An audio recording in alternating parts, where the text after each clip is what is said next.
Transition period. The changing earth, life on the rise. Kardec teaches that after the formation of the first organisms and the partial stabilization of the globe, the planet entered a transition period, a time of profound geological and biological transformations.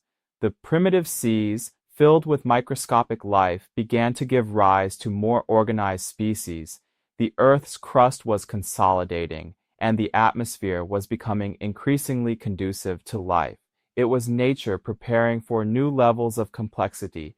During this period, Earth experienced major cataclysms resulting from natural adjustments.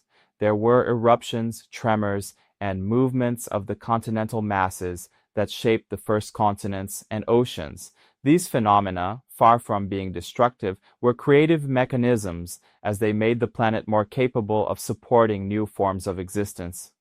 Kardec nos lembra que o aparente caos é apenas a face visível de ordenamento superior que governa a matéria. Modern geology confirms this admirable description. During what we now call the Paleozoic and Mesozoic eras, the planet underwent a process of reorganization. Continental masses collided and separated, mountain ranges rose, and new environments were created. These changes favored the emergence of new species, the first fish and land plants, insects and amphibians, and later the great reptiles and primitive forests. Each new species represented an evolutionary leap, an expression of divine intelligence guiding matter toward perfection. Paleontology shows that during this period, life experienced mass extinctions followed by phases of renewal. These cycles, which might seem like tragedies, are actually laws of balance that maintain the diversity and progress of life. Nothing is lost, everything transforms. The elements of one being's life give rise to others, like the spirit that changes bodies to continue learning. Death, both for worlds and for organisms, is merely an act of universal renewal. Kardec compares the progress of Earth to the ascent of the spirit. Both advance through transformative crises. The planet, as an evolving being, goes through phases of destruction and reconstruction, preparing for higher states.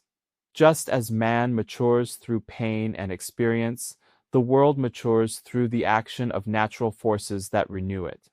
Modern evolutionary biology confirms that the transition period was marked by the development of genetic material and the adaptation of species to the environment.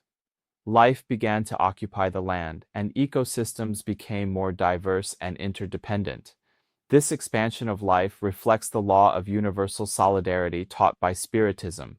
Everything lives for everything else, and each species cooperates, directly or indirectly, for the balance of the whole.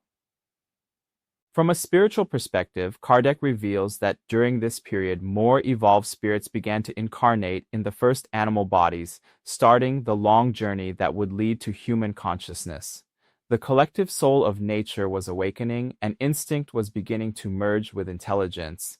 It was the divine spirit penetrating more deeply into matter, life gradually becoming spiritualized. Thus, the transition period was a link between chaos and harmony, between instinct and reason. Earth was no longer just a chemical laboratory, but a developing sanctuary destined for the blossoming of consciousness. And in every upheaval, eruption, or rebirth, God was writing a new line in the history of universal progress. If this reflection helped you see nature with more spiritual eyes, share it. Because understanding the transition period is recognizing that the entire universe is an evolving organism and that life never stops, it only changes form to keep learning.